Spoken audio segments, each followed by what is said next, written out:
Hi, everyone, and welcome to another episode of Pathfinder by Payload, the leading digital media company in the space industry.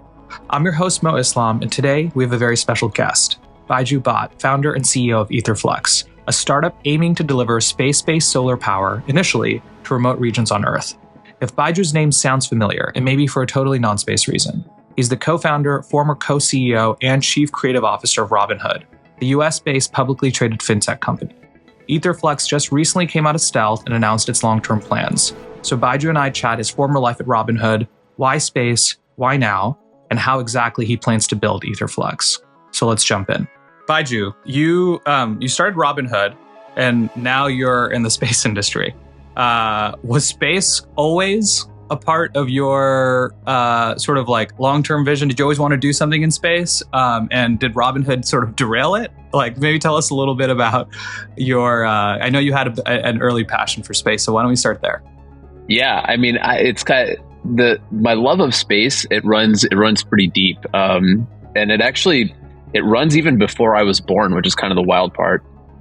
So my family is from India, and my dad had wanted to study physics in America. This was kind of like his goal growing up. And for a long time before I was born, my dad was like applying to PhD programs, to graduate programs in the US to study physics. And lo and behold, right before I was born, my dad gets into the program to study physics at University of Huntsville, Alabama. And then shortly after that, like my mom and my dad moved to the US. I was born here. And so I grew up with my dad getting his graduate degree in physics at University of Huntsville, Alabama. He went on to work at NASA, like the Langley Air Force Base part of NASA, through all of my childhood. So I just grew up with my dad, like studying physics and being a physicist. I remember going to Langley Air Force Base and seeing those big wind tunnels, which like thought was very cool. I ended up like studying physics in school after that. So when I went to Stanford, I thought I was going to be an academic. Did my undergrad in physics and then did my master's in math. And then 2008 happens, and lo and behold, my dad's like, "Hey, you should get a job." And I'm like, "Wait a second."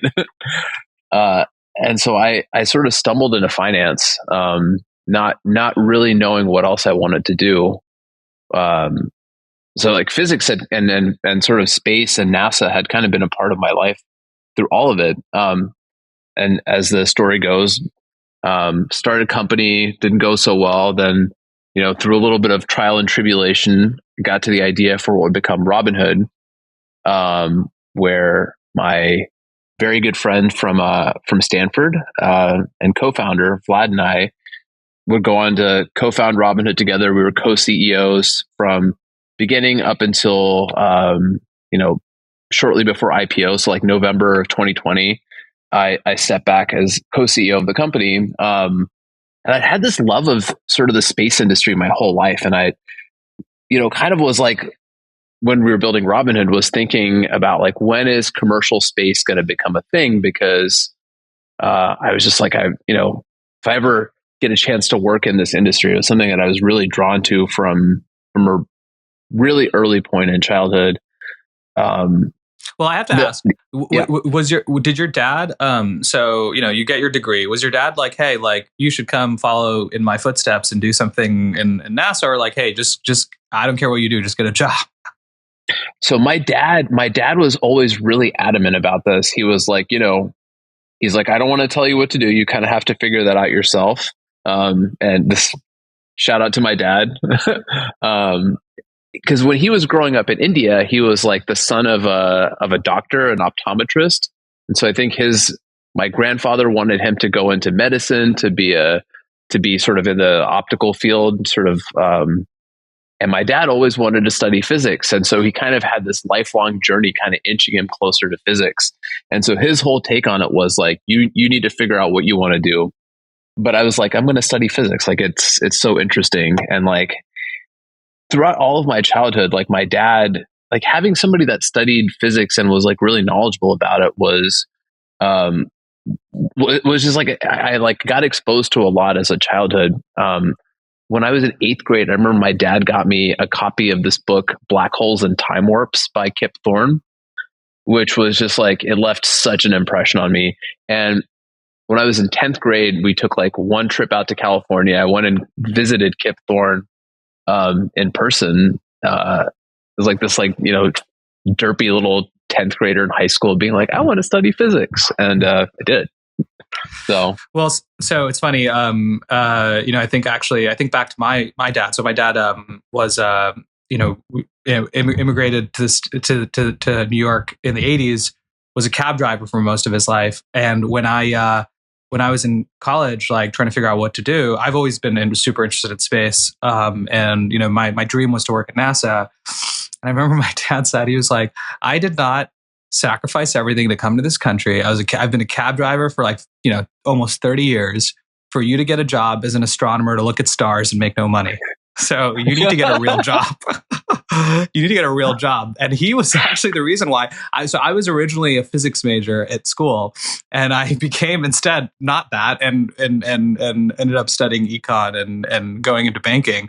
Ended up in finance for different reasons, but lo and behold, I've found my way back into space. So I guess it's funny. So part of your story, it just reminds me a little bit of like, when I was trying to figure out like, okay, am I going into space or a job that quote unquote makes me money? I did end up. I felt like I sacrificed. I mean, who knows what would have happened, but I guess here we are. So where did your family move to the U.S. from? From Bangladesh. Okay, cool. Yeah, India. So yeah, exactly. So okay. So tell me about Aetherflux. So amazing that you were able to, obviously you built a public company, right? I mean, that most people would have just been like, hey, I'm done. Like, I think like as far as company building, like, that you've become a public company trading on the exchange, like, I'm done, right? What makes you why Aetherflux? What has made you want to keep going? Yeah, so a couple of things. One, I love building stuff. Like, I have a passion for creating things, and that was a huge part of doing Robinhood as well. It was building the products. It was thinking through the actual consumer experiences and building the thing that people had sort of and used, right? After doing that for a really long time, like, my brain was starting to get curious about like building hardware things, and kind of like the sort of like passion for building hardware stuff actually started a little bit before sort of before the thinking of this. And I got into like working on and wrenching on old cars and like doing stuff with my hands and like mechanically making something in the real world, and just like getting a real passion for that and being like, man, it's activating such a different part of my brain than building digital products. And so that was like a part of it. And so I wanted to try my hand at building hardware. I think there's like a very sort of pure passion to like develop those skills and like prove to myself that I can do that. The other part of this also is like, and so I think from that standpoint, I'm also the kind of person that if I'm not building something or I don't have like a creative outlet to create something, I'm like always going to look for that. And like, I kind of always have to have one of those things in my life. Now, the idea for Aetherflux, so I haven't talked about that yet. So the mission of the company is to take this old idea from the 1970s NASA Department of Energy idea that's like largely been science fiction and make it a reality, right? So we'll talk a little bit more about sort of space solar power and the concept of it. But as it kind of relates to my entrepreneurial journey, I kind of, a couple of things. I'd always been really curious about natural resources in space. And I kind of related to that, had this thought for a long time where the number of distinct industries in space, I feel like we haven't explored the full scope of what those things are going to be, right? A lot of the activity in space, and this isn't all of it, but it's a lot of stuff that is telecommunications.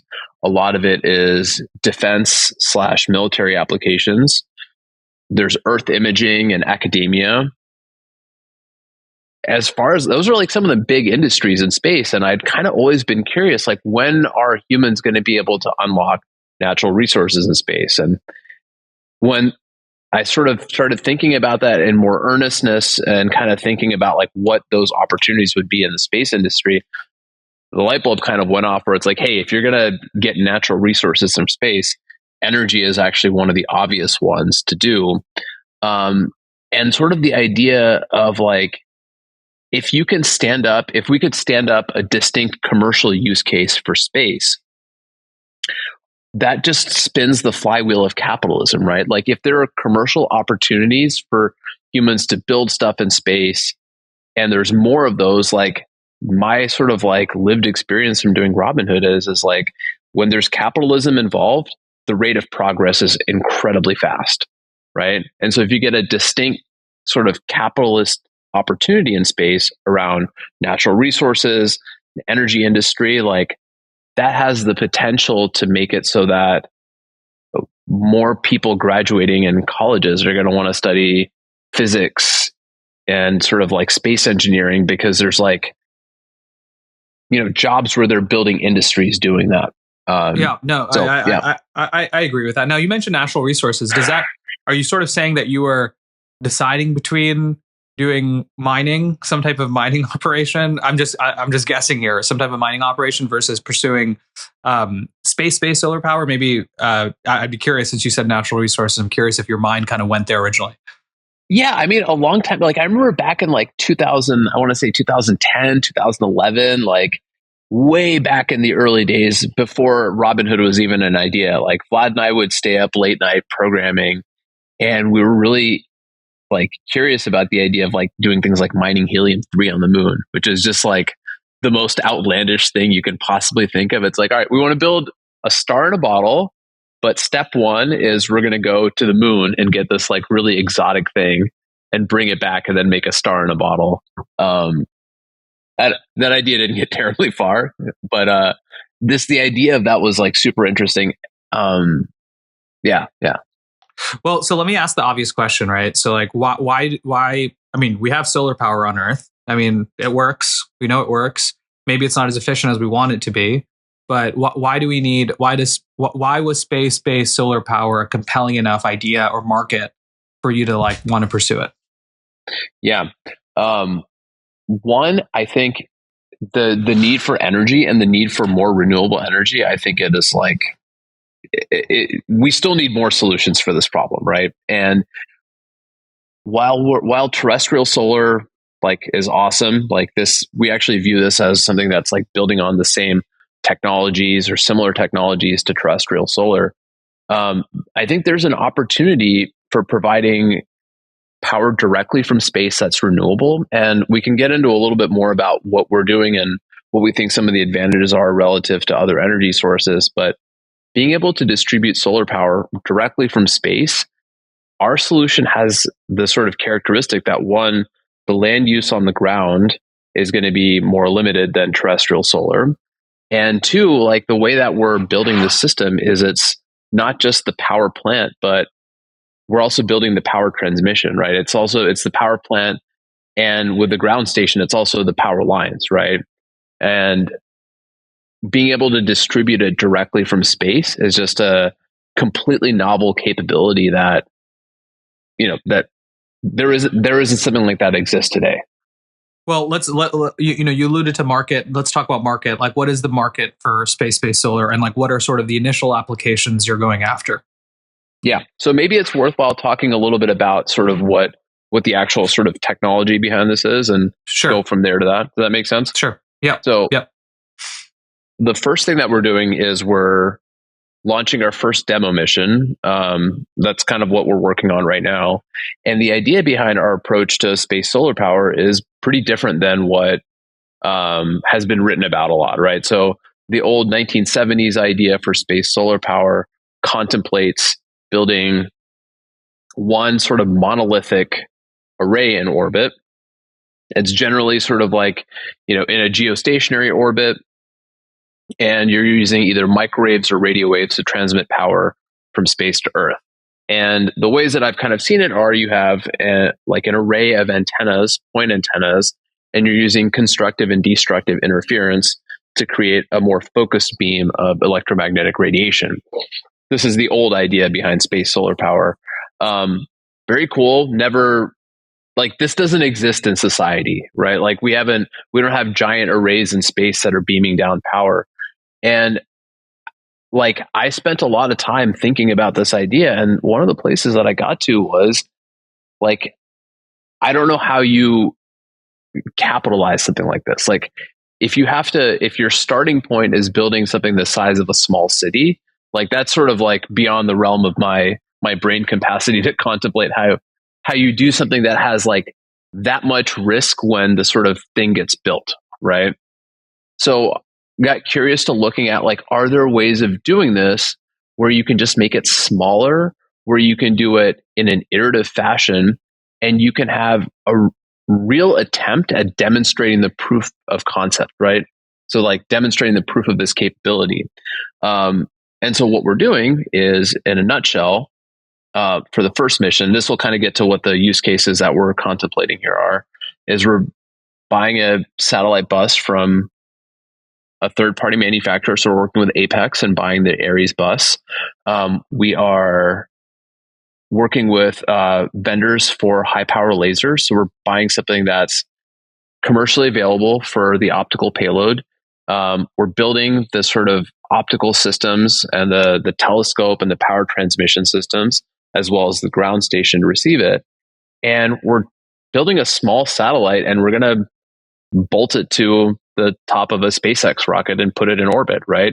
So it's kind of like taking a few pieces that are there, that exist today, putting them together and trying to demonstrate a capability that is like pretty distinct. And so what are we trying to do with this? So step one is like demonstrate the capability. Step two, we're going to try to build this. Think about applications where it's hard to get power, right, around the world. So think things like forward deployed military bases, remote mining applications.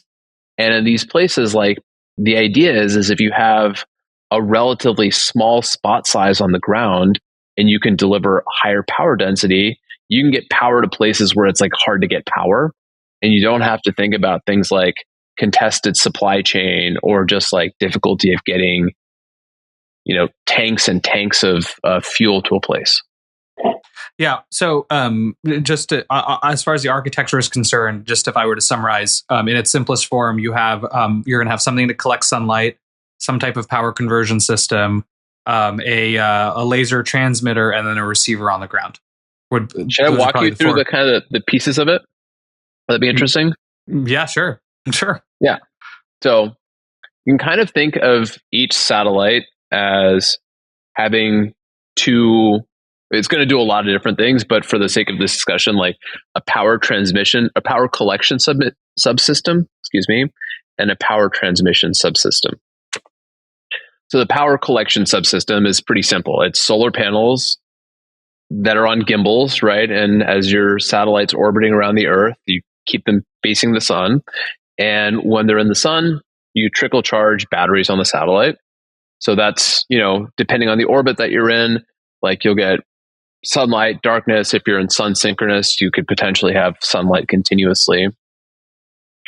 So that's one thing. The other part is going to be the power transmission, which is an optical system, so kind of like a telescope, that as the satellite's sort of orbiting the Earth, looks for a ground station, which we're also going to build. It sends down a test signal to the ground station, looks for a reply from the ground station, and it uses that sort of like the sort of response to the test signal to do things like actually find the ground station, center it, and as it's passing overhead, once it's done that, and it's sort of developed this link between the satellite and the ground station that it knows, it'll transmit power, meaning that the batteries will discharge into, a laser system that uses the telescope to send that beam of power down to the ground. And as it's moving overhead, it'll transmit power. Once it moves out of the field of view, the satellite will look for the next ground station. So, I see. Yeah. I guess two questions. First is, you've described the system relatively simply, right? I mean, all intents and purposes, like somewhat off the shelf, materials to like create an MVP. Some level of integration involved. But let me ask the That's obvious kind of the question. point of this design. Yeah. Yeah. So let me ask the obvious question. Why has it taken until now for someone to do, especially like your approach using infrared lasers? Yeah, I mean, well, first of all, I think the idea of using lasers for power transmission it's been written about. There's actually been a decent bit of work done by folks at Naval Research Lab on this. I think there's a paper in 2019 where they did a demonstration of power transmission with lasers. I believe they set a distance record, or they set one of the longest distances for power transmission, and they demonstrated that you could do this terrestrially safely. So it's kind of interesting because, like, if you just look at the volume of literature that's written on this concept, like the vast majority of it talks about the microwave power transmission from geostationary idea. And even if you look at like the NASA report from earlier this year, it talks a lot about that approach. And I think one of the things that I think is a factor here is like a lot of people know about that approach. That approach has a lot of limitations. Like that's not the approach we're taking. And I think it's like discouraging a lot of people from trying this. Also, in the time since that approach was developed, you have to take a look at the maturity of the underlying technologies, right? There's a lot of industries that are pushing for higher power lasers, right? From fiber optics to sort of like using optical communications for downlink from satellites to metal cutting to a myriad of different applications, right? And that stuff is much more recent. And so I think the state of affairs for what you can do with laser power transmission it's still developing, one. And two, we have constellations at massive scale now where, even 10 years ago that didn't exist. And so taking this like constellation approach, which is what we're doing, where rather than having one big satellite, from our first mission, the way that we're sort of contemplating the way we're going to build this is as we launch more satellites, we add more capacity to the network.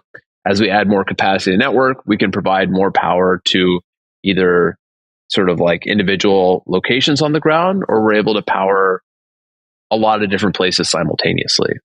And like, that's just not, the original concepts for this are pretty different from that. What is so when a solar panel on Earth collects sunlight and converts it to energy, there's a level of efficiency loss that occurs, right? As those solar rays go through the atmosphere and then finally hits a panel that's on the ground on Earth.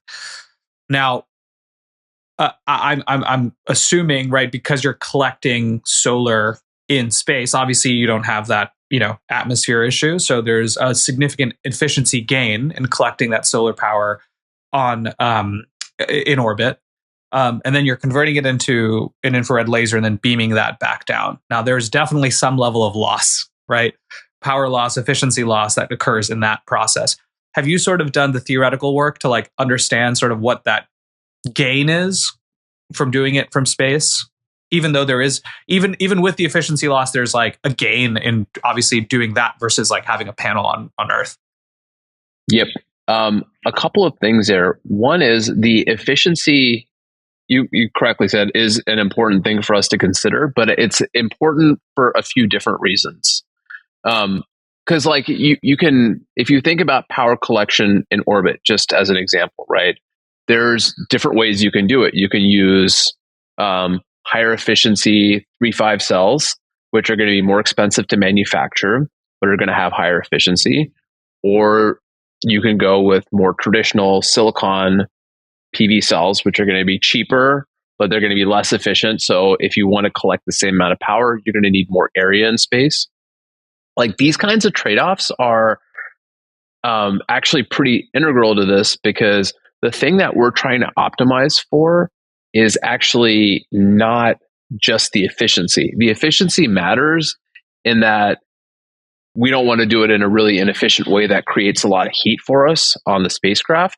But you can have a bigger array in space, and if you have less efficient but much cheaper solar cells, like sometimes that might actually be the right solution, right?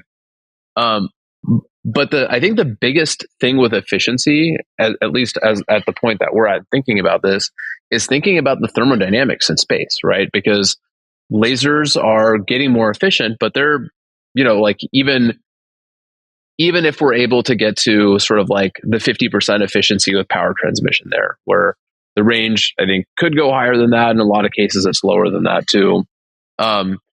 Every unit of energy that you're putting in, right, you're splitting it in two. One goes to heat, one goes to power transmission. So that's actually one of the biggest places where the efficiency really matters, because every other part of this, like if you want to get more power density on the ground, you can just get bigger arrays in space. Right. And the supply of energy in space is from the sun. You can just get as much of it as you want. Yeah. I want to go back to the market for a second. So you're talking about, forward deployed bases, remote regions, oftentimes, and I know right now, obviously, the goal of the company is like, let's get an MVP in space and prove that we can do this, right? That the technology works. Let's look at, once let's assume you've moved past that point and you have something that works, and now the plan is to build and scale. I'm curious, like in a lot of these kind of initial applications that you're talking about, again, like the remote regions, the military bases, there is a need for real-time power delivery, right? Hey, all of a sudden, like, hey, we need a level of power, then all of a sudden something happens and we need a lot of power, right? How do you think about power delivery in those sort of dynamic environments? Like, or have you even thought about that yet? It may be kind of premature to think about that for now, but I'm just kind of curious, like, how you think about like long-term serving the needs of like areas like that?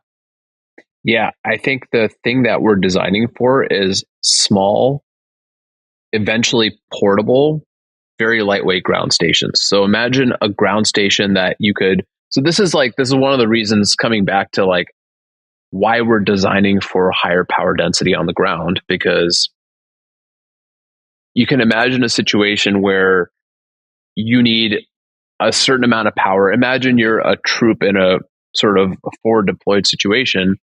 There are like situations where folks carry around like rucksacks full of solar panels, right? And in those situations, if you've got antennas or radios or batteries that you need to charge up and you're out of charge, you literally have to put out solar panels and let those things charge up, which you're going to get the power density that you get from incident sunlight.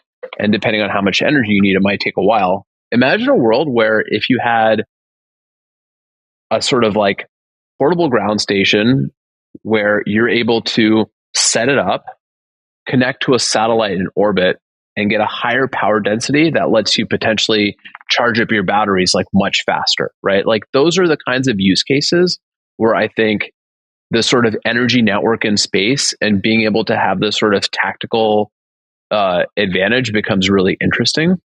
And if you kind of take this idea and you fast forward into the future, right? If you can get high power density and you can get lightweight, sort of ideally cheap to manufacture ground stations, you can imagine these things being on mobile platforms. You can imagine them being on the top of vessels that are traveling across the Pacific Ocean, right? Where you could take some of these applications and actually electrify them in a way that, your only option right now is carting fuel around because the energy density is higher with that. No, there's batteries. People have been talking about the diesel fuel issue for a while, right? The transportation of diesel fuel and what it's led to in terms of troop loss. But I'm kind of curious. How the do you U.S. view nuclear? spends a tremendous amount on that stuff too. Yeah. How do you view nuclear? Because nuclear, one of the use cases for fission power now is like, let's build these like really, really tiny, micro nanoscale reactors, throw them on a battlefield. Do you see those as, well, look, there's setting aside, there's a regulatory issue and there's a lot of other issues that might take many more years to solve. So, there's one answer, which is like, we'll go to market, like we can get something like this up into space and ready and testing pretty soon. But I'm kind of curious, do you view nuclear as a potential threat or competitor, I should say, in what you're doing?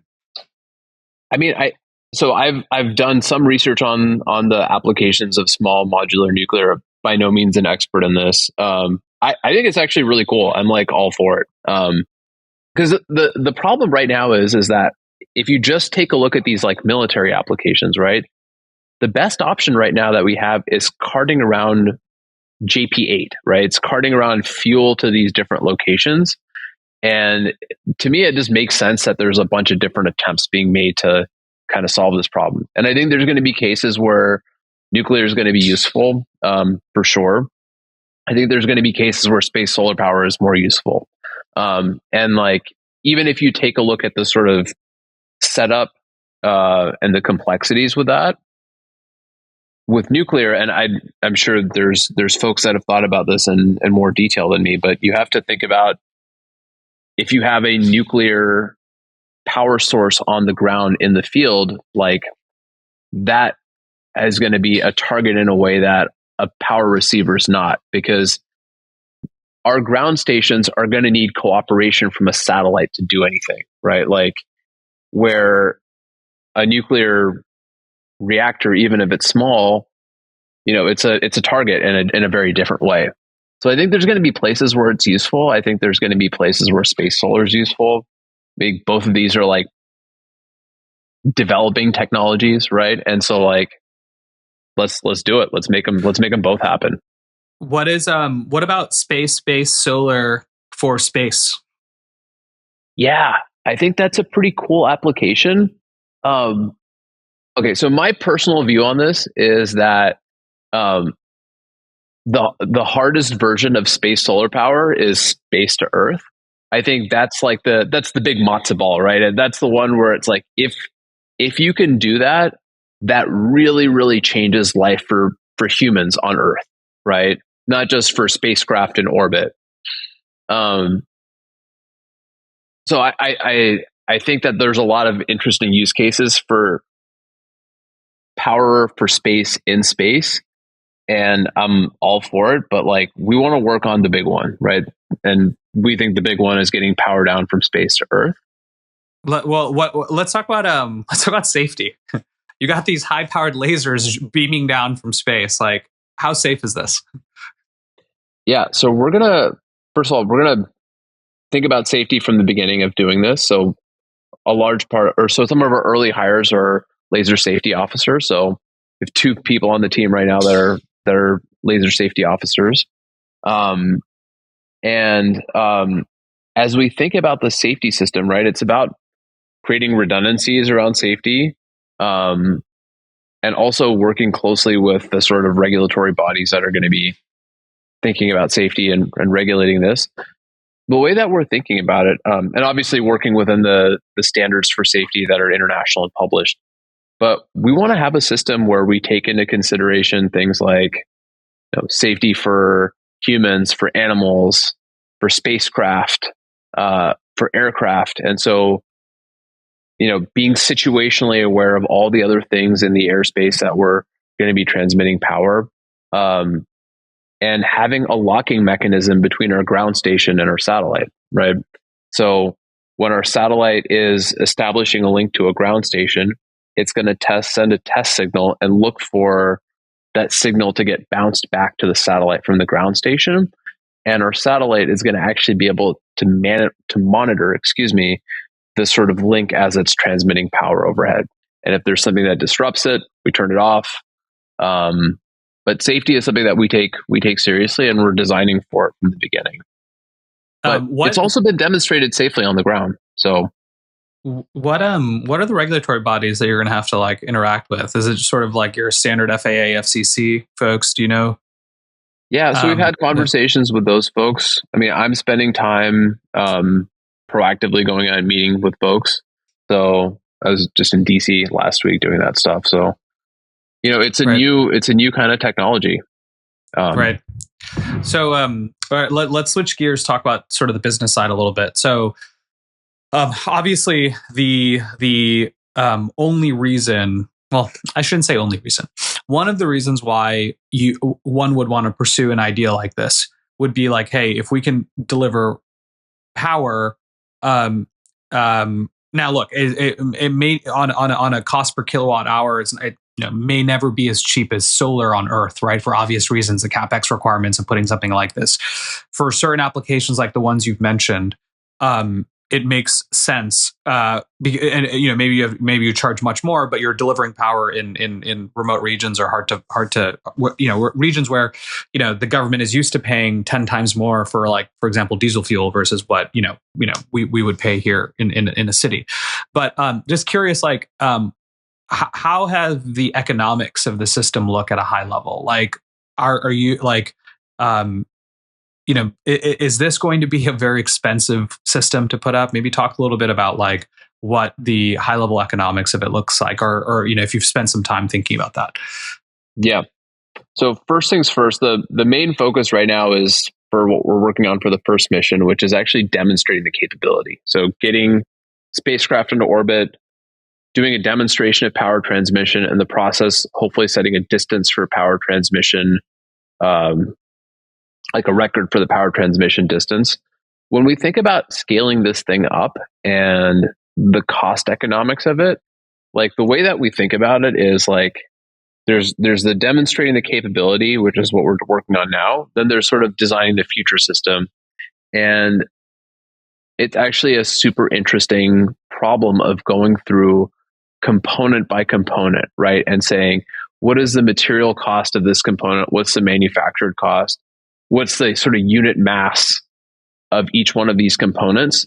And how can we go through systematically and component by component, get the difference between the manufactured cost and the material cost and really, really get it down? And I think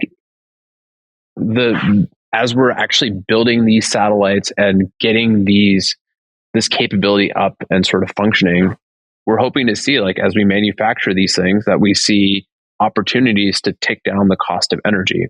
And if you think about the sort of underlying technologies that drive the cost economics here, right? It's photovoltaics. It's going to be battery capacity on the satellites. It's going to be, the laser power system. A lot of, well, maybe not the last one, but at least the first two and the power electronics, like these are related technologies to the ones that are being pushed for terrestrial power, terrestrial solar as well. And so as we see those technologies sort of maturing, and we've kind of seen those get significantly cheaper over time, like those are the same trends that are going to be affecting our economics.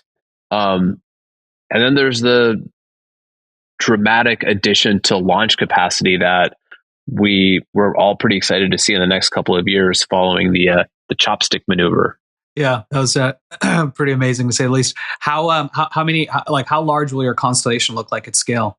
Yeah, so I think it's going to scale with energy capacity, right? So I think as we get, so the things that we're going to see us do to add energy capacity over time is, one, grow the power per satellite, right? So as you increase the power levels at each individual satellite, that's like one of the things that's going to drive down some of the underlying costs.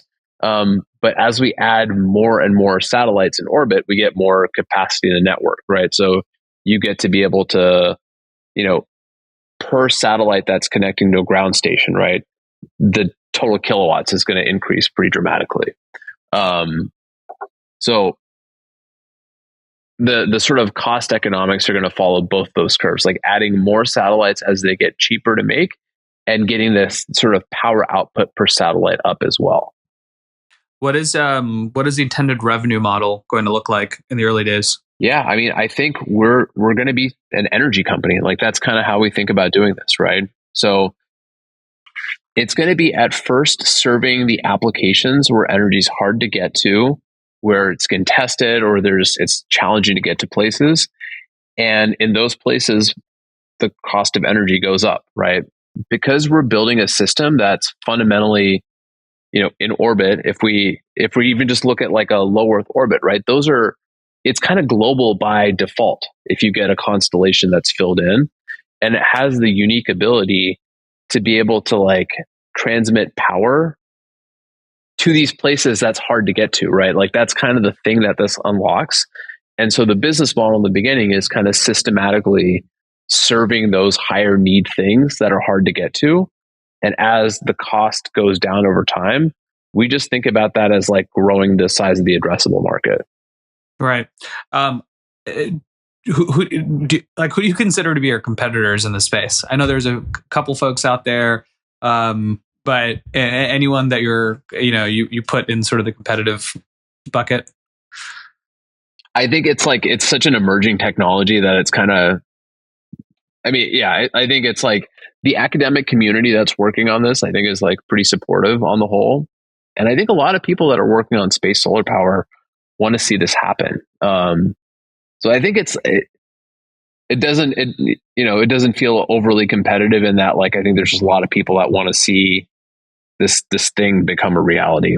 So I'm sure at some point it will become more hotly contested if we're able to prove out the sort of long-term opportunity here. But I think it's a little premature, it feels like, for that. Well, there's a more practical piece to all this, right? That, as to why you're going to have a really good shot at this, which is like, the investment landscape right now is not easy, right? It's pretty challenging, has been for a while. And, a lot of ideas that might sound a little out there, like, mining, resources off planet, like space-based solar power, are probably giving, initially investors some pause. Now, it's my understanding that you're for a little bit of time, you're self-funding this thing, right? So you can get the business to a point where you can actually go and point and say, hey, look, we actually have done it. And, I've self-funded it up until this point. And, now we're going to go and raise outside capital. I'm kind of curious, like, how are you thinking about the business, the sort of the capital needs of the business? And like, how at what point, is it not going to be your pocketbook anymore? Yeah. So I am funding this myself right now, which is I think a good way to get this thing off the ground, figuratively and literally, pretty quickly. The core idea behind this is the sort of what we talked about a little while ago here, right? Where, like, if you take a look at space solar power as a concept, there's a lot of skepticism about it, right? And I think rightfully so in a lot of cases, because this idea has been around for a long time. Why hasn't it happened? Right. And our whole approach is to be like, yo, we can do this with stuff that exists today. Like, the whole point of this is there isn't like an individual scientific breakthrough that we're trying to do to make this capability come to life. Like, we can use technologies that exist today and put stuff together, and the integration and actually making the capability is where the unique advantage of this comes from. So it's like, I think that's kind of like the main thing here, right? It's like, if you can actually just put this thing together and demonstrate the capability, you're showing to, I think, the broader world, it's like, hey, this is something that could happen today. And the path towards making it happen is like manufacturing this process, is repeating these sort of like these processes over and over again. And I think that's something that's really cool that I can do with sort of private capital, is say, hey, like, we can put these pieces together and show that this capability exists. That being said, we're talking about building a constellation here, and we're gonna have outside capital at some point in the future help us with that. But yeah. Yeah, I mean, look, there's an interesting so obviously 2 weeks ago, is it 2 weeks or a week? It just, time flies. But like, when the chopsticks caught the booster, since then, we, like, Payload, they made it look so easy, didn't it? So I mean, it was, I don't even know how to describe it. My reaction was, I actually was, I was like blown away. But it's very interesting. Something has changed, and I'm very curious, like, if this is something that will be the case over the next few weeks leading up to our investor summit in November, which is that, like, we have had an influx of investors reaching out to us Really? asking us, yes, like more so than I've had in a long time. And we've had general drips, and I'm talking about institutional investors. I'm not talking about seed stage VC out of California. I'm talking about like institutional capital, billions of dollars, like type firms who are reaching out and saying, "Hey, can you chat with us about space?" So, like, what's going on? And I think everyone's been talking about this iPhone moment for space. Like, when does it really start to open up? And this is one of the most interesting moments that I've seen in the industry, where someone, SpaceX took a concept that people had been reading about for a while, and like 1970s concept. Yeah, I mean, obviously, like from some time back, but like at least in like modern, recent history, like people have been talking about, like there have been all these, obviously, a lot of folks on like Twitter and YouTube nerds who have been like doing various renderings of what this is going to look like, and everyone was like, "Yeah, SpaceX is going to figure it out, but like it's going to take a while," and then they do it on their first attempt, and I think it's almost like this like switch that's like been turned on, where at least in the investment from the investment firms, like the early conversations we've had in the last like week and a half have just been like, "Hey, like wait a minute, there's something happening here." And I think, and now kind of bringing it back to what you're doing, you're taking a concept, space-based solar power, which people have been reading about, talking about for a while, and I think you just need that one person to go up, put something up in space, and like successfully beam down energy, and like it just like everyone, it's like that switch where everyone starts to say, "Okay, wait a minute, now this is possible. Like we need to put some money behind it."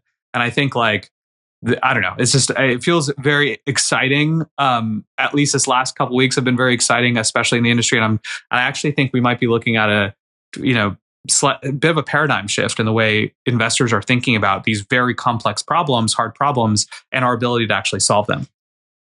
Yeah, I mean, it's the platform, right? It's the sort of emergence of the platform. I think the sort of AWS or iPhone moment, like a commercially available, reusable Starship is, I mean, it's a commercial access point to space. Like that doesn't, like that's the new thing, right? And I'm super excited about this. I've been waiting for this for a really long time too. But if you just kind of think about it as a platform, you start to realize like there are a lot of commercial opportunities in space. I mean, even if you think about low Earth orbit, right? It's like it's distribution globally, right? It's kind of like having an iPhone in a bunch of pockets, right? Which is instant global distribution.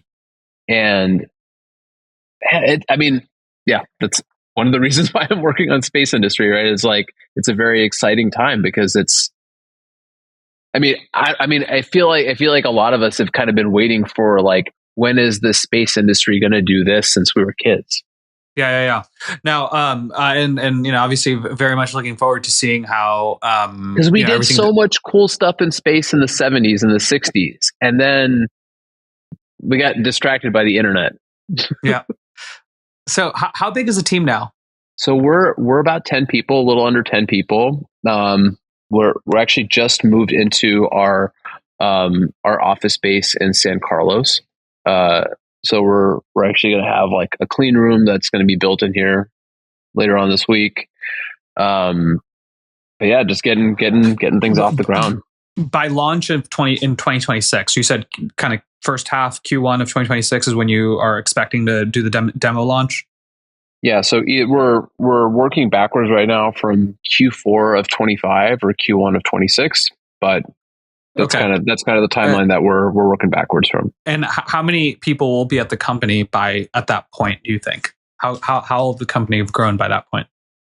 We've got some hiring to do. I don't think we have a specific number in mind, but we've got quite a few roles that we're looking to hire for. So if anyone's listening to this that wants to work on space solar power, if you're an electrical engineer or thermal engineer or really good firmware engineer, let's talk. There you go. What companies, you've spent a lot of time like digging into the industry, right? What are some startups that you're most excited about? Like obviously outside of your own. Yeah. So I've done a little bit of investing in the space industry. So I did an investment earlier this year in Reflect Orbital, one of them, which is doing sunlight from space. So those two folks, Ben and Tristan, are super interesting entrepreneurs. I really, really love their sort of tenacity and grit, and I'm excited to see what they can do. We were talking a little while before this about Varda, which I think is also a super interesting company. Like in some of the in sort of like directionally some of the same ways as what we're doing, because they're trying to get a distinct commercial application for space stood up, right? And I mean, and doing that with stuff that exists today, like the idea of being able to make medicines and stuff in space. It's like I don't know how that works, but I'm here for it. Like that's the world I want to live in.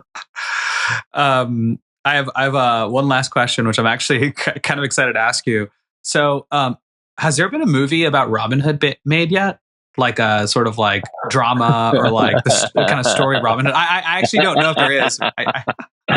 Yes, there is. There is. Okay, well, so one question that I ask, I've been asking that I'm gonna like can as an interview question, but I was asking people like, hey, like if someone I have not seen it though. I haven't seen that movie yet, and I heard that the dude that was playing me is wearing a wig.